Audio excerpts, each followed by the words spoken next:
Salam, axşamınız xeyir olsun əziz dinləyicilər. Avto FM'də Yoldasan verilişinə qulaq asırsınız. 1 saat boyunca yollarda olan ən son məlumatlar, ən son xəbərləri məhz biz sizə çatdıracağıq və eyni zamanda müzakirə olunması və müzakirə qoşulası mövzumuz var. Bilirsiniz ki, hal-hazırda Bakı şəhərində həddən artıq çox tıxac olur və tıxaclar da artıq günümüzün bir adiliyinə çevrilir. Sizə belə bir sual vermək istəyirəm. Hər gün neçə saat tıxacda qalırsınız? Tıxacda qalma səbəblərini nədə görürsünüz? Gəlin bu barədə danışaq və tıxacın səbəblərini bir qədər araşdıraq. Və bugün öz günündə, öz saatında bizim yol hərəkəti üzrə ekspertimiz Səid Əlizadə studiyadadır. Səid müəllim, xoş gəlmisiniz, axşamınız xeyir. Salam, axşamınız xeyir. Mən də hər birinizi salamlayıram. Xoş gördük. Necəsiz? Təşəkkürlər, minnətdarım. Səid müəllim, siz hər gün neçə saat tıxacda qalırsınız və tıxacın yaranma səbəblərini nədə görürsünüz? Gündəlik norma götürsək, hardasa bir 15-20 dəqiqə tıxacda qalıram, yəni getdiyim yol üzrə. Amma elə hissələr var ki, elə vəziyyət yaranıb ki, 1 saatda olsun tıxacda qalmışıq. İndi yol nəqliyyat hadisəsi baş verib və sair yollar bağlanıb. Amma normalda yollarda tıxacların olma səbəbi əksər hallarda infrastrukturda görürəm. Yəni yolların müəyyən layihələri var ki, o layihələrin səhv olmasında görürəm. Müəyyən hissələrdə sürücülərdə görürəm, yəni tıxacların yaranma səbəbini. Yəni bu vəziyyətdə iki variant var. Bir infrastrukturdur, bir də eyni qaydada sürücülərdir, yollarda tıxacları yaradanlar. Sürücülərin ümumiyyətlə yolda tıxac yaratma səbəbi ən çox da düzgün manevr etməməyi, düzgün park etməməyi və zolaq üzrə düzgün bəli, yerləşməməsidir. Burada misal üçün elə zolaq var ki, elə yol var ki, 2 zolaqlı yoldur. Tıxac az miqdarda da belə deyək də, yüngül yeriyən tıxac baş verəndə artıq burada baxırsan ki, sürücülər bu 2 zolaqlı yolu 4 zolaq eləyib, yəni kənardan daxil olublar və yaxud da ki, müəyyən sıxışdırmalar baş verib. Burada eyni qaydada sürücülərdə görürəm mən bu. Əksər hissələrini sürücülərdə görürəm. Əla, minnətdaram və istəyirəm bir qədər də tıxac olan əraziləri danışaq.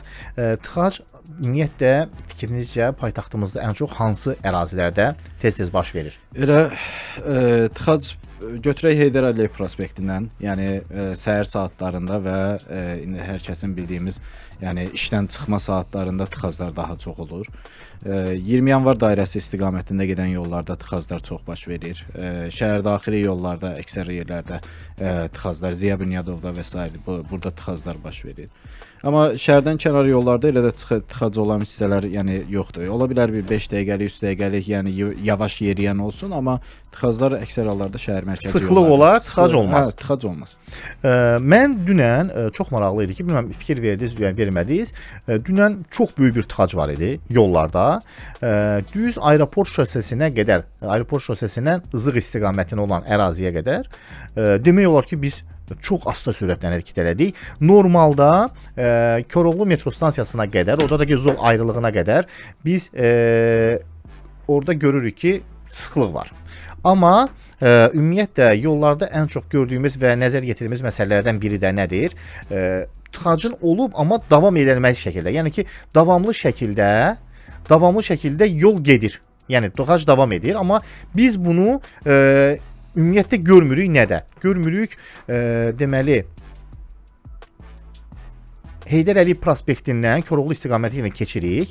Deməli buradan artıq Zığ istiqamətində demək olar ki, yolda boşluq olmalıdır, amma nədənsə çox vaxt orada da boşluq olmur. Belə bir sual vermək istəyirəm izləyicilərimizə. Kim harda indi tıxacdadır? Tıxacda olma səbəbləriniz və tıxacda olma vəziyyətiniz necədir? Yəni ki, tıxacda olduğunuz hal-hazırdakı yerdə tıxacın səbəbini nədə görürsünüz? Bizimlə paylaşa bilərsiniz fikirlərinizi. 055 455 1077 bizim WhatsApp nömrəmizdir. Buyurun, səs göndərin, fikirlərinizi bildirin. Biz də mövzumuza davam edək. Ümumiyyətlə parklama qaydalarının pozulması tıxaclara necə təsir edir, Səid müəllim? Bunu deyim ki, yəni yollarda əksər yerlərdə indi rastlaşdığımız hissələrdən bəhs edirəm.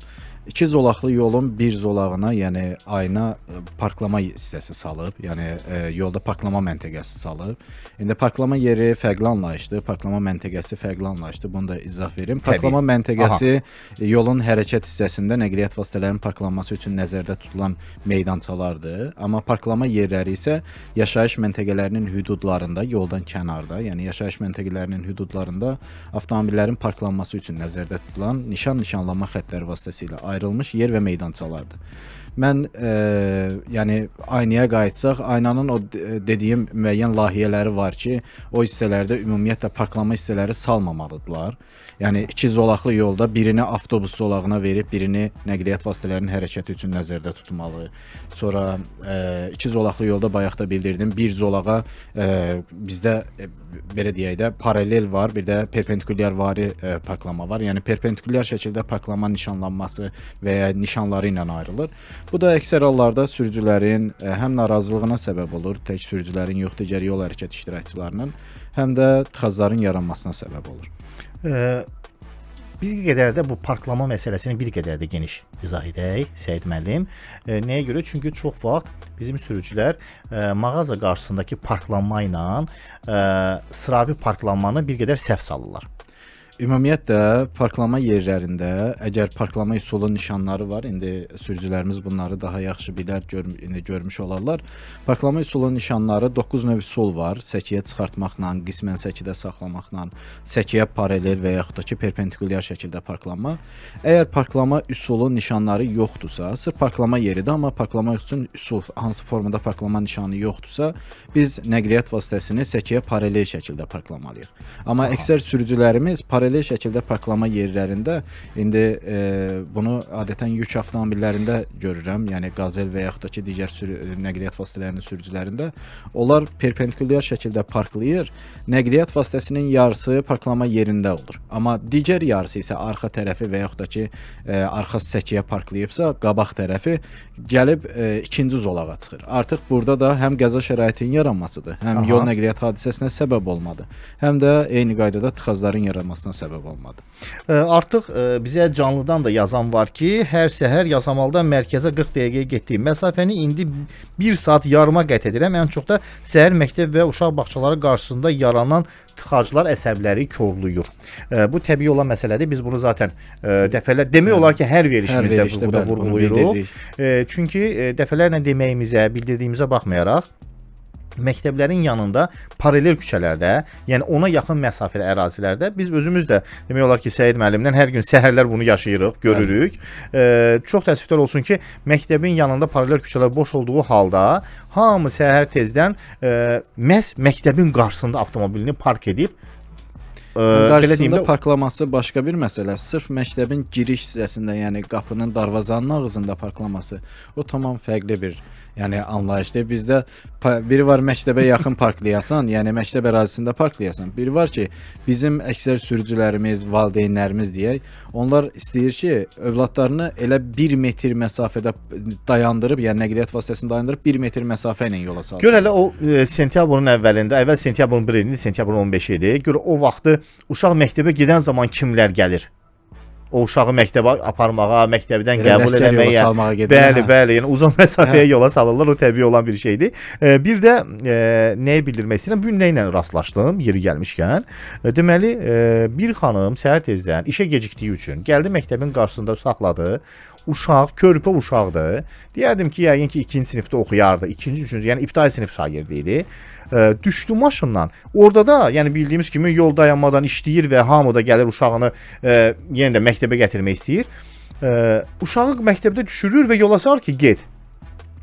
Uşaq da dayanıb, maşınlar da gəlir. Yəni bir valideyn deyim ki, məsuliyyətsizliyimi deyim, valideyn məsuliyyətimi deyim, yaxşı bu cür quraq cümləni fikirləşmir ki, bu uşaq da bu yolu necə keçib gedə biləcəkdir. Yəni ən azından düşüb bu uşağı ya qarşıdan məktəb istiqaməti keçirdib yola salardan ki, çıx get məktəbə, ya da ki, bunu elə aparıb, yəni bilirsiniz necədir?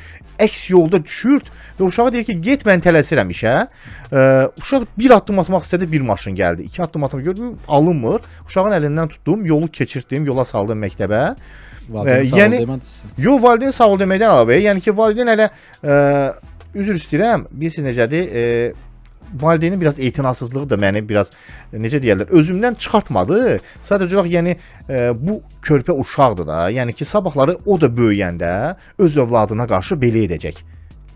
eyni yanaşacaq. Nəyə Övladına görə? Ümumiyyətlə tək o məktəb məsələlərində yox, digər məsələlərdə də eyni qaydada, yəni etinadsızlığını göstərəcək həmin o uşaq böyüyəndə. Amma elə hissələr də var ki, mən bunu sizlə dəfələrlə bildirmişik. Biz valideynlərə demirik ki, məktəb ərazilərində gətirib uşağınızı, yəni məktəbə ötürməyin və yaxud da ki, biz sadəcə bildiririk ki, elə yerdə avtomobili parklayın ki, həm digər yol hərəkət iştirakçılarına, həm də məktəbə gedən, gələn şagirdlərin hərəkətinə maneçilik törətməyin. Təbii. Hələ elə hissələr var ki, səkidə birbaşa parklayırlar. Yəni səkiyə çıxardıb avtomobili parklayırlar. Şagird baxır ki, artıq avtomobil səkidədir, keçid yoxdur. Bu da məcburdur düşüb yolun hərəkət hissəsi ilə getsin. Bu da eyni qaydada, yəni öz canını riskə atmaqdır. Biz tək özümüzü yox, yol hərəkət iştirakçısı olaraqdan digər yol hərəkət iştirakçılarının da hərəkət təhlükəsizliyini təmin etmək vəzifə borcumuz. 1109 abonenti yazıb Ziya Bünyadovda sürünürük üzr istəyirəm çünki tez-tez zolaq dəyişirlər sürücülər. Bu bizim ən qlobal problemlərimizdən biridir. Zolaq dəyişməsi təbii haldır. Sadəcə yəni tıxacda zolaq dəyişmək, bir də bilmirəm indi fikir vermisiniz yoxsa yox. Əksər hallarda 3 zolaqlı yol olur gediş istiqamətində. Düzdür, sağdan soldan əlavə 2 dənə zolaq və ya 3 zolaq olur. Amma yol qabaqda şaxələnir. Bunu elə Ziya Bünyadov prospekti istiqamətində körpülərə yaxınlaşanda görmüsünüz. Bəli. Sağ tərəfdən bir dənə nəqliyyat vasitəsi gəlir, hamı elə fikirləşir ya da özü indi müəyyən hissədə fikirləşir ki, mən buradan 30-40 nəqliyyat vasitəsini keçsəm, müəyyən hissədə qabağı düşəcəm. Düzdür. Yəni tıxaclarda qabağı düşəcəm. Bəli. Baxırsan ki, gəlib körpüyə qalxan hissədə artıq sola dönmə əməliyyatını eləyib daxil olur o hansı ki körpüyə qalxın hissə var ya, bəli. şaxələnmə hissədir. Ora daxil olur. Yəni bu ağıllı kimi sayır özünü. Amma əksər hallarda biz sürücülərimizə nə bildiririk? Yəni nəyi tövsiyə edirik? Sürücü hərəkət etdiyin zolağı dəyiş, demirəm dəyişmə, sadəcə elə hissələrdə yer dəyişmə elə ki, digər nəqliyyat vasitələrinin də hərəkətinə maneçilik törətmə. Yəni qəza şəraitinə səbəb olma. Artıq sən orada gəlib zolağa daxil olsan, bu 2 dəqiqəlik, 3 saniyəlik, 5 saniyəlik gecikmə elə bilirik ki, yalnız arxamızdakı nəqliyyat vasitəsinə maneçilik törədirik. Amma bu tıxacın axırı bilsiz harda gəlib qurtarır? Heydər Əliyev prospektinin başlanma hissəsində, yəni üzə aeroport istiqamətində. Bəli. Yəni mən onu gecikdirirəm, artıq bu zəncirvari gedir. Arxadakı nəqliyyat vasitəsi öz arxasındakını gecikdirir. Bu da artıq tıxacların müəyyən hissədə yaranmasıdır. Amma məsələni bir qədər də araşdırmaq lazımdır. Yəni söhbət tək tıxacın yaranma səbəbindən, tıxacın özündən getmir. Söhbət normal sürüşdən və sürücülükdən də gedir. Çünki nəzərə alsaq ki, bir də görürsən hər hansı bir qaza baş verib, heç həmən yola, həmən zolağa aidiyyatı yoxdur. Amma biz problemi özümüz şişirdirik. Nədən irəli gəlir? Çünki hamı əlində telefon. Bir də görürsən ki, yol tıxacdır. Amma yəni səbəb yoxdur da. Gəlsən, görürsən ki, əslində qarşı yolda, yəni qarşı yolda qəza baş verib. Heç həmən yolda tıxac yoxdur. Bizim getdiyimiz əks yolda tıxac var. Nəyə görə? Çünki hamı dayanır, yavaşadır, baxır, çəkir, maraqlanır, bəli. Və yol boyda elə də belə də olmalıdır. Yolun ortasında saxlayır, qəza işıqlarını yandırır, düşür, gedir, baxır ki, məsələ nədir? Biraz çəkiliş elədi, gəldi təzədən. Yəni qəza işıqları bütün problemi həll olunması deməkdir. Yəni bu belə bir yanaşma var bizim əksər sürücülərimizdə. 3824 abonenti yazıb. Salam Əli bəy, əleykum salam. Məncə tıxac probleminin kökündən həll etmək üçün mərkəzdə avtomobil sayına məhdudiyyət qoyulmalıdır. Əks halda vəziyyət get-gedə pisləşəcək.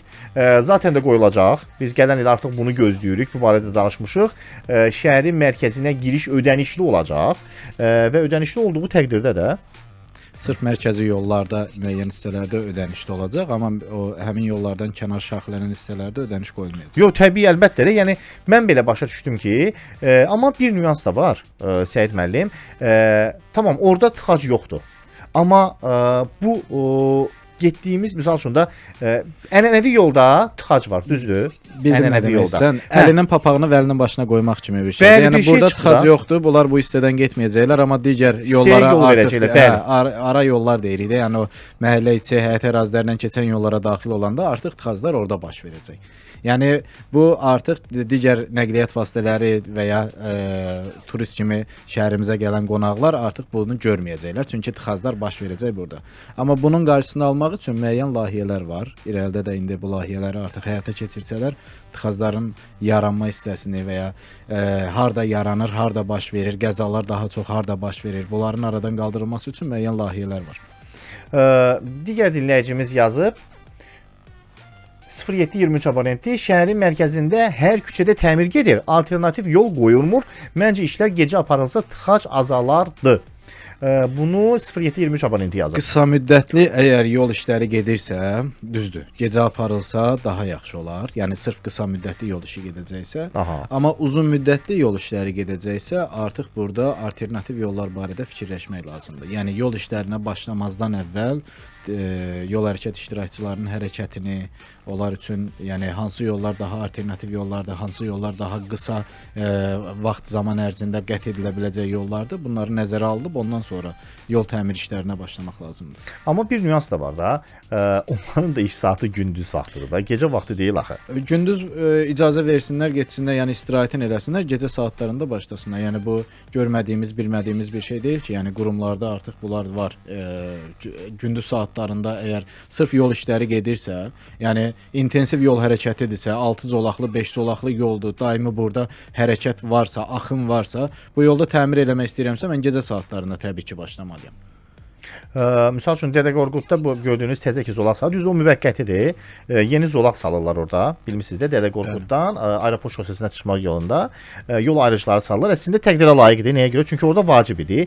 Bir qədər oradakı yaşayan insanların gəlib qəsəbə yoluna çıxıb oradan getməsi yükü bir qədər azalır və eyni zamanda da dediklərinə görə hətta deməli qəsəbədən olan nəqliyyat vasitəsinin orada olan Bahar qəsəbəsinə çəkilməyi də nəzərdə tutulub ki, gəlib orada Bahar qəsəbəsində yaşayan şəxslərin şəhərə çatdırılmasına görə bir qədər təkan yardım. Çünki bilirsiniz də orada da hər gün qəza deyəndə ki, bir mənalı olaraq təhlükəli bir yol manevridir orada. Piyada təhlükəsizliyi vacib önəm daşıyır. Çünki deməli şəhərdən gəlib Bahar və Dədə Qorqud qəsəbəsinə gedən şəxslər təbii ki, nə ilə gəlirlər? İctimai nəqliyyatdan 120, 120Y-dən, 121Y-dən istifadə gəlib orada düşürlər və keçirlər piyada yolu əks tərəfə. Orada gözləyirlər ki, nə başqa bir avtobus gəlsin və yaxud nəqliyyat vasitəsi gəlsin ki, evlərinə gedə bilsinlər. Amma alternativ olaraq ən yaxşısı nədir? Mənə elə gəlir ki, oradan birbaşa paralel yol açıb şəhərə getmək daha yaxşı olardı, nəinki oradan olmaq. Yəni gəlib qəsəbədən gəl ora gir və yenidən bir də çıx get şəhər üstü istiqamətə və bildiklərinə görə ora yox, gəlib yeni salınan yoldan fırlanıb gedəcəklər. O nüans da var. Oruc bəy yazıb. Məncə ictimai nəqliyyat daha rahat olsa çox az adam maşınla çıxmazdı. Avtobuslar vaxtında gəlmir, ona görə də hamı şəxsi avtomobilə üstünlük verir. Bu Oruc bəyin fikridir. Məncə avtobusların çoxalması yox, avtobus zolaqlarının müəyyən hissədə, yəni avtobusların öz zolağından başqa zolaqlara keçməsinin qarşısını almaq üçün müəyyən qadağalar qoyulmalıdır. Düzdür, hələ ki belə bir qadağa yoxdur. Yəni yol hərəkəti haqqında qanunda nəzərdə tutulmayıb belə bir qadağa. Sadəcə yenə bildirdiyim kimi, 2 zolaqlı yolun bir zolağına əgər avtobus zolağı salırıqsa, avtobuslar bir-birini qabaqlamaq üçün daxil olurlar adi nəqliyyat vasitələri üçün nəzərdə tutulmuş zolağı. Bu da eyni qaydada həm sürücülərin narazılığına səbəb olur, həm tıxacların, həm də yol nəqliyyat hadisəsinin yaranmasına səbəb olur. Səhər tezdən vurğulayım da, sizə lap belə dəqiq ünvanları deyə bilərəm. Səhər tezdən Əhmədli, Xalqlar, Neftçilər, Qara Qarayev istiqamətində, yəni ki, Nağdıba bu yolda olan tıxac və sıxlığın %80%-ni avtobus sürücüləri edir. Bəli, onlar yaradırlar. Düzdür, yolun qırağında çünki gəlin belə deyək də, 4 zolaq var orada. 3 zolaq, bir zolaq onlara ayrılıb, 4 zolaq bu istiqamətdədir. Yəni hissədə 2 zolaq bizimdir, bir zolaq. Bir zolaq onlarındır. Amma gəlin belə nəzərdə saxlayaq da, yəni bu 2 zolaq kifayət qədər bəs edir ki, sən rahat şəkildə hərəkəti yolunu davam edəsən. Amma nədir orada? Bəzi hallarda avtobus zolağında belə bəzi iaşə obyektləri var ki, avtobus zolağında avtomobilin saxlamağına şərait yaradırlar. Avtobus zolağında. Avtobus məcburdur oradan çıxıb qarşı yola çıxsın, çünki orada avtomobil saxlayıb. Bu bir. İkinci məsələ, avtobus zolağında özündə olan sürücülər biri digərini ötmə etməkdən ötürü çıxır sıravi vətəndaşların, yəni sıradan olan nəqliyyat vasitələrinin yoluna. Bu da həm narazılıq yaradır, həm də tıxac yaradır. Bəli. Həmən istiqamət, yəni mən nağdı olaraq hər gün gördüyüm mənzərəni hər kəsdən bölüşürəm ki, bəli, bəzən də tıxac sıradan yaranmır, onu yaradan əsas amil özümüz yelər. Bəli, biz özümüz sürücülərik. artıq səslə göndərənlər var, yazanlar da var. Gəlin Yunus bəyin yazdığını oxuyaq. Salam, Bakıda bütün məktəblərin ön və arxa hissəsi tam fərqlidir. Hətta bəzilərində maşın saxlamaq üçün yer nəzərdə tutulmayıb. Yəni saxlamaq mümkün deyil. Misal üçün 53 və 20 nömrəli məktəblərə baxa bilərsiniz. Təbii ki, həssas insan, uşağına qarşı həssas olan hər bir valideyn maksimum dərəcədə təhlükəsiz yerdə avtomobilini saxlayıb uşağını təhlükəsiz yola salmaq istəyir. Bu da təbiidir. Sadəcə şəhər salma işləri olduqca əlverişsizdir. Bu işlər hündür mərtəbəli binalar tikilmədən öncə nəzərə alınmalı idi. Ya da qoy məktəb avtobusları barədə düşünülsün. Amma təəssüf ki, bu barədə bəzən heç kim danışmaq istəmir, sanki hamı çəkinir. Çox sağ olun. Deməli, əziz Yunus bəy, əktəbli şəkildə bu məsələyə toxunduğu üçün minnətdarıq. Əslində məktəb avtobusları pilot layihə kimi artıq başlayıb və var. Və biz hətta bu barədə bir danışıq da etmişdik. Bizim müzakirəmiz də olmuşdu. Həm öz həmkarlarımla, həm bizim aparıcılarla, belə deyim də, verilişə gələn qonaqlar barədə. Və məktəb avtobusları pilot layihəsi artıq mövcuddur. Sadəcə olaraq belə bir məsələ var. Məktəb avtobuslarının olan qiymətləri çoxu bəyənmədi. Və təbii ki, orada, deməli, səhv eləmirəmsə, bir uşaq üçün 170 manatdır. Dəqiq qiymətləri bilmirəm, yalançı deyirəm, yəni efirdə düzgün məlumat vermiş olmaram. Səhv etmirəmsə 120 manat nəzərdə tutulmuşdur. Məktəb avtobusları bunu indi reklamlardan sonra biz tam dəqiq məlumatı deyərəm. Bizim prodüser də araşdırıb deyər. Məktəb avtobuslarının qiymətləri bir uşaq üçün və iki uşaq üçün. Bunu paylaşım olunmuşdu və məlumat da verilmişdi. Sadəcə olaraq demək söhbət nədən gedir? Söhbət ondan gedir ki, biz məktəb avtobuslarını belə bəyənmirik. Çoxları qiyməti eşidəndən sonra bildirdilər ki, avtobusa verəcəyim puldansa mən özüm öz uşağımı aparacam məktəbə. Düzdür, əla. Amma bir nəzərə də saxlayın. Sabahları bizim əksər valideynlərimiz biz oxuduğumuz, yaşadığımız yer üzrə bu təbii halda çox valideyn uşağını yaşadığı yerdə məktəbə qoymur. Tam başqa bir yerdə məktəbə qoyurlar. Əla. Məktəbə qoydu, bu uşağı məktəbə aparıb gətirilməsi var. Deyir, avtobusa verəcəyim puluna görə ondansa özüm apararam. Falan yerdə qoyaram, özüm apararam. Bəli. İndi bir məsələ var ortalıqda. Yaxşı. Bəs sabahları şəhərin mərkəzi ödənişli olduqda, şəhərin mərkəzi bağlı olduqda sənin yanacaq yol xərcin, üstəgəl hər dəfəsində, yəni sən şəhərə girmək üçün ödəniş elədin, çıxdın, getdin. Sonra gəlmək üçün bir də ödəniş elədin, bir də çıxdın, getdin. Onda necə olacaq? Bu bir gözəl. Və Yunus bəy də bildirir ki, uşağına qarşı maksimum dərəcədə həssas olan əzizim, biz valideynləri özümüz də gözəl başa düşürük. Biz özümüz də valideynik, hər birimiz. Bizə heç kəs demir ki, uşağı məktəbə aparma. Biz bunu gözəl başa düşürük. Və izləyicilərimizə də bizə dəfələrlə bu barədə müraciət edənlər olur. Bəzən elə məsələlər var ki, biz bunu efirdə demirik. Səid müəllimlə mənə şəxsiyə bildirirlər, yazırlar və biz də məsləhətlərimizi veririk. Bu sadəcə olaraq məsləhətdir və tövsiyədir. Gəlin belə deyək, məktəb qarşısında biz özümüz məktəbə necə gedirdik? Bizim vaxtda da maşınlar var idi və biz özümüz də məktəbə müəyyən bir yaşdan sonra piyada gedən deyək ki, ikinci sinifdən artıq hamı məktəbə özü gedirdi. Bizim dövrümüzdə. Amma deməli qiymətlər 100 manatdan başlayır. Avtobusdan qiymətlər 100 manatdan başlayır. Bu əla bir uşaq üçün nəzərdə tutulub. Amma hətta bir şey də bildirdim ki, iki uşaq üçün, onu demək istəyirəm. Deməli bir uşaq üçün 100 manatdır. İki uşaq üçün endirim eləyiblər 170 manat elə olmalıdır. Və bu da səhv eləmirəmsə 10-15 kilometr şəhər daxili məsafəni, yəni avtobusun çıxdığı nöqtədən 10-15 metr məsafəni əhatə eləyir. O ki qaldı məktəblərin yanında park etmə məsələsini. Məktəblərin yanında inandırım sizi ki, o dərəcə mən dəfələrlə məktəb qarşısında qəzaların şahidi belə olmuşam. Uşaqlar, çünki uşaqdır, bir də görsən yatır qalır, qaçaraq çıxır yola, qaçaraq gedir ki, dərsə çatsın.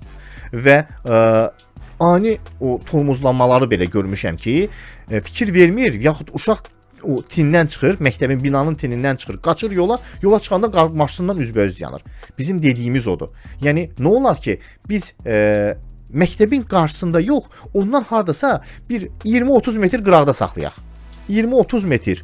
100 metr piyada getsək, nə bizə, nə də bizim övladımıza heç nə olmayacaq. Bizim dediyimiz odur. Bəli, Neçə mövzuda yəni, onu bəli, dedik. biz Yəni, bunu siz dedik. demirik məktəbin qarşısı, yəni məktəbə aparma, avtomobillə getmə. Bəli. Sadəcə parklama yerini elə seçin, elə edin ki, həm şagirdlərin hərəkətinə maneçilik törətməsin, yəni həm o heç olmasa, yəni biz özümüz valideyn olaraqdan digər şagirdlərin də hərəkət təhlükəsizliyini təmin eləyək. Yəni onları riskə atmayaq. Parklamanı biz özümüz edək, müəyyən hissədə kənarda eləyək, sonra piyada kimi artıq məktəbə daxil olaq. Dinləyicimiz səs göndərib, Səid müəllim, gəlin dinləyicimizin səsinə qulaq asaq. Axşamınız xeyir olsun. Salam, axşamınız xeyir olsun. Tıxacların bir 10%-ni məktəbə uşaq aparan valideynlərin ucbatından yaranır. O da niyə görədir? Xanımlar sürür çünki. Mən şəxsən müşahidə eləyirəm səhərlər o xanım sürücülərin hardasa 50% işə gedirsə öz avtomobili ilə 50% uşaq aparır məktəbə. Yəni ailə başçısı artıq özü də işdədir, məşğuldur, məcbur olur yoldaşına da maşın alır ki, yəni uşağı aparsın, gətirsin. Bu bir tərəfidir. İndi bu qəsəbələrdən şəhərin mərkəzinə eksklüziv uşaq oxutduran valideynlər də azdır da, o dərəcədə deyil. Amma siz bir baxın ki, qəsəbənin içində artıq tıxac başlayıb. Amma Hövsan qəsəbəsinin içində real hər gün səhər-səhər müəyyən binaların yanındakı məktəblər var, tıxac var. Mən başa düşmürəm, şəhərdən gətirirlər bu uşaqları qəsəbəyə, yox. Qəsəbə nə boyda ola bilər ki? Yəni 1 kilometr məsafəni, 500-700 metr məsafəni uşağı əllə gətirmirlər. Yeriyə ki, bir uşaq təmiz hava alsın. Onu avtomobillə gətirirlər. İnanın Allah ki, səhər-səhər mən öz məhəlləmizdən maşınla çıxmağa əziyyət çəkirəm. Yəni hamı maşınla gətirir uşağını. Mən elə gəl bu düzgün deyil. Mən yaxşı baxmıram buna. Qoy uşaq çıxsın biraz səhər-səhər yeriyə getsin ki, ora bir onun orqanizmi bir canlansın, bir oksigenlə nəfəs alsın. Elə bağlı qutunun içində onu aparıb məktəbə təhvil verib gəlmək. Valla biz də oxumuşuq, amma biz elə ayaqla gəlib gəlmişik. Düzdür, o vaxt maşında olmayıb bu qədər. Amma olsaydı da belə mənə elə gəlir ki, mənim valideynim mənə məktəbə maşından aparmazdı. Onların o nəslin başqa cür düşüncəsi var ki, qoy yeriyə getsin, zəhmət çəksin, getsin məktəbə. Çox sağ olun. Dinləyicimizlə tam razıyam və demək olar ki, o da bizim dediyimizi dedi. Bəli. Deməli nə idi? Bizim dövrümüzdə, yəni biz dövr olaraq bildiririk. Əslində Səid müəllim elə də böyük bir dövr keçməyib bizim nəzərən, düzdür. Yəni ortalama götürəndə əgər hardasa bir 25 il bundan qabaq məktəbi qurtarmışıqsa biz, 25 il əslində böyük bir rəqəmdir. Yəni bir igidin ömrüdür. Biz məktəbi qurtaranda anadan olan şəxsin indi 25 yaşı var. Universiteti də yekunlaşdırıb qurtarıb və şəxsi həyatına tam sərbəst şəkildə bəzən hətta ailə belə də qurub. Gəlin açıq danışaq. Amma məsələ nədən gedir? Məsələ ondan gedir. Nəqliyyat sayından götürsək, bəli, nəqliyyat sayına, yəni əvvəlki vaxtlarla, yəni bu 25 il, 20 il bundan qabaqçın desək, o vaxtı olan nəqliyyat sayı ilə indiki nəqliyyat sayı eyni deyil. Fikir verirsinizsə, yollarda yəni az miqdarda artım var. Yəni az miqdarda yollar salınıb, yəni əlavə yollar. Yəni əksəriyyət köhnə yollardır, sadəcə bərpa olunub. Amma yəni genişlənib və ya bərpa olunub. Amma nəqliyyat sayımıza baxsaq, bizim yollar çox az miqdardadır. Yəni şəhər daxili yollar. Yəni şəhər salma müəyyən qurumlar var, Aynanın özü olsun, digər şəhər salmada istifadə olunan layihələrdə nəzərdə tutulan yollara tez bir zaman ərzində başlasalar, icra eləsələr, vaxtında bitirsələr, artıq bu tıxaclar olmayacaq. İkinci bir şeydə də mən özüm də, yəni o dinləyici bayaq bildirdi, mən özüm də, yəni özün də bilirsən, Mərdəkandan Hövsana hər gün səhər tezlərdən, yəni məktəbə aparıram, qaytarıb gətirirəm. Bəli. Yəni burada düzdür, valideynlər, yəni bildirdiyimiz kimi də, yəni valideynə demirik, get məktəbin qarşısında avtomobili parklama eləmə. Müəyyən hissədə kənarda parklama elə parklama elə ki, yol hərəkət iştirakçılarına maneçilik törətməsin, tıxacın yaranmasına səbəb olmasın. Ondan sonra artıq uşağı məktəbə qoy və ya məktəbdən götür apar. Aysil xanım yazıb, mən hər gün 2 saat işə və evə qayıtmağa sərf edirəm. Ən çox narahat edən odur ki, bəzi sürücülər zolaqlara məhəl qoymurlar. Hamı qabağa keçməyə çalışır. Təbii biz bunu bayaq da bildirdik və hər verişdə də bildiririk Aysil xanım. Vüqar bəy səs göndərib, gəlin Vüqar bəyin səsinə qulaq asaq. Axşamınız xeyirli olsun. Axşamınız xeyir. Deməli, Bakı şəhərində tıxaca çox şeylər səbəb olur. Mən bir sürücü kimi bunu müşahidə edirəm. Deməli bunlardan biri də nədir? Bu nizamlanmış yollarda deməli peşəxod deyək də, belə piyada keçidi ki var. Bu əsasən də bu svetoforların yanında. Yəni dönmək istəyirsən svetoforu, düzdür, orada piyadaya yol verir. Yəni piyadaya yaşıldır. Amma piyadalar da məsuliyyət hiss eləmirlər ki, mən tez keçim, maşın da keçsin. Yəni burada görürsən ki, hər deməli svetoforun yaş işığında bir maşın ya iki maşın keçə bilir. Peşəxodlar görürsən ki, bir telefona baxa-baxa yavaş-yavaş keçirlər, məsuliyyət hiss eləmirlər. Bu da bunun özü də tıxaza gətirib səbəb olur. Çox sağ olun. Siz sağ olun Vüqar bəy, minnətdarıq. Bəli, düz vurğuluyursunuz. Piyada keçidi, piyadaların biz keçən səfər sözün açığı bir qədər istədik ki, Səid müəllimlə bu piyada mövzusuna toxunaq. Düzdür. Siz tərəflərdən, yəni dinləyicilər tərəfdən çox maraqla qarşılanmadı və çox dinləyici, yəni bizi izləyən sürücülər əslində biz gözləyirdik ki, sürücülərdən o fikri alaq. Əgər belə deyim, bu yaxınlarda yenə o mövzuya toxuna bilərik. Söhbət nədən gedir ki, söhbət piyadaların nizamlanan və nizamlanmayan piyada keçidlərinin keçirmə qaydalarından. Yəni bu barədə danışa bilərik Səid müəllim yenidən. Amma nə nüans var?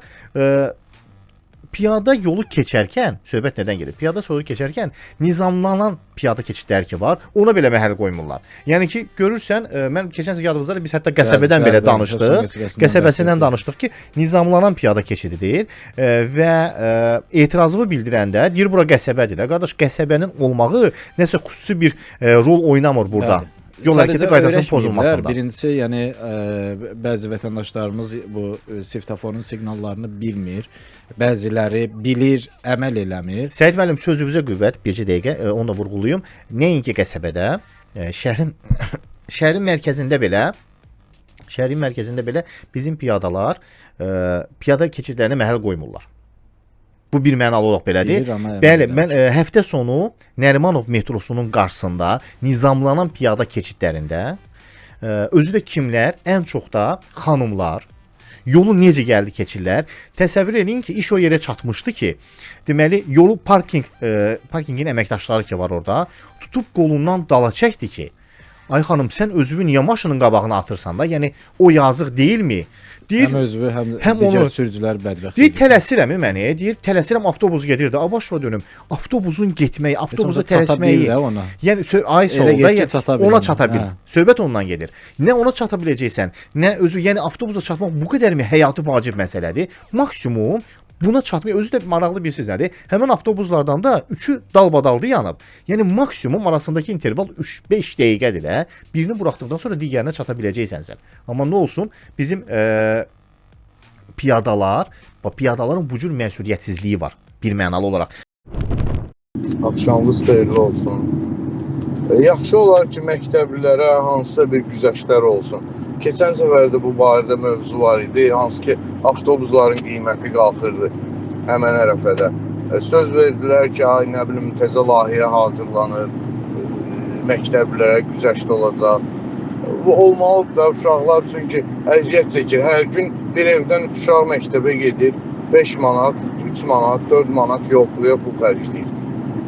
Bu nə qədər düzgündür. Məktəbli deyək ki, avtobus ayırır, dövlət nəyə görə bu pullu olmalıdır? Olsun da pulsuz, daha rahat, daha sərbəst, hamı getsin. Hər şeydə şəhər məktəbləri üçün nəzərdə tuturlar. Bu qəsəbələrdə o yaşayanlar da var. Mənim uşaqlarım bir astanovka dayanacaq dəyişir, amma 65 qəpik yol pulu verir bir uşaq. Olmur axı belə. Uşaq gedəndə bu fərqli qiymətlər olur. Gedişi, gəlişi. Yaxşı olar ki, bunlar pulsuz olsun. Çox sağ olun, minnətlər. Biz minnətdarıq Natil bəy göndərdiyiniz səsə görə. Əslində razıyıq sizdən. Düz vurğuluyursunuz. Bir nüans var. Deməli, məktəbli avtobusları layihəsini, bu pilot layihəni Təhsil Nazirliyi ərsəyə gətirib. Biz ona bir söz deyə bilmirik. Yəni hətta onu bildirdilər ki, çox valideynin yazıb bizə bildirmişlər ki, məktəbli avtobus zolağına girə bilmirsə, yəni bildirsə ki, ayna ona icazə vermir. Çünki elə bir qayda, elə bir tələb yoxdur. Bu ancaq sırf ictimai nəqliyyat üçündür. Yəni onlar məktəbli avtobusları ictimai nəqliyyat zolağından istifadə edə bilməyəcəklər. Ümumi istifadə deyil, bəli. İkinci məsələ, məktəblilərə belə deyim də endirimlərin olunması və məktəblərin müəyyən güzəştlərin edilməsi, bu da spesifik olaraq Nəqliyyat Nazirliyinin yanaşmasıdır. Yəni Rəqəmsal Nəqliyyat Nazirliyi bu məsələdə bir qərar qəbul etməlidir. Üçüncü məsələ isə həmin xəttlərin əksəriyyətinin şəxsi iş adamlarından özəl qurumlar, bəli, mücərrələrdir bəyəm. Onlar da ki, onlar yanaşmalıdır. Yəni onlarla razılaşdırılmalıdır və onlar da təbii ki, belə bir addım olsa, onlar da müəyyən subsidiyalar tələb edəcəklər ki, onun alınsın. Amma bir məktəblinin, mənim xoşuma gələn nədir? Bunu da deyim, artıq verişimizi yekunlaşdıraq. Yadınızda da Səyid müəllim, sizlə bir Yaponiyada bir şagirdə görə bir dəmir yolu xəttinin məktəbi qurtardığa qədər həmin dəmir yolu xəttini sökmək istədilər. Sonra bildilər ki, oradan cəmi bir uşaq məktəbə gedir. Məktəbə gedir, ona görə qaldı həmin. Səhv eləmirəmsə 6 il ya 7 il həmin xətti saxladılar ki, uşaq məktəbi yekunlaşdırsın, ondan sonra həmin xətti ümumiyyətlə ləğv eləsinlər. Yəni bu bilirsiniz nə deməkdir? Bu deməkdir ki, müəyyən mənada biz gələcəyimizə yatırım edirik. Bəli, gələcəyimizə yatırım etməliyik. Övladlarımız bizim gələcəyimizdir və bu yatırım da bilirsiniz necədir? Bizim deməyimizlə də olmur. Buna bir sıra aidiyyatı qurumlar, aidiyyatı həmin o özəl hətta bir necədir, bir nüansı da vurğuluyum. Biz də görürsünüz ki, müəyyən bir xəttlərdə, müəyyən özəl günlərdə endirimlər ilə ödənişlər almırlar. Nə olardı ki, nə gözəl olardı ki, məktəblilərdən də ödəniş almazdılar və məktəbli də yəni sadəcə 8 yaşa görə qədər yox, 8 yaşa qədər ödəniş alınmır, 8 yaşdan yuxarı ödəniş olunmalıdır.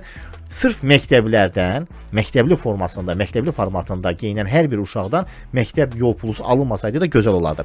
Minnətdaram Səyid müəllim, gəldiniz, mövzunu araşdırdıq. Çox maraqlı mövzumuzu keçdik və güman edirəm ki, bu mövzunu tam başqa formatda da biz sırf bu sürücülərə və piyadalara da şamil edə bilərik və növbəti verişlərimizdə də bu barədə danışarıq. Özünüzdən müğayət olun, çalışın, yol hərəkəti qaydalarını pozmayın ki, cərimələnməyəsiniz.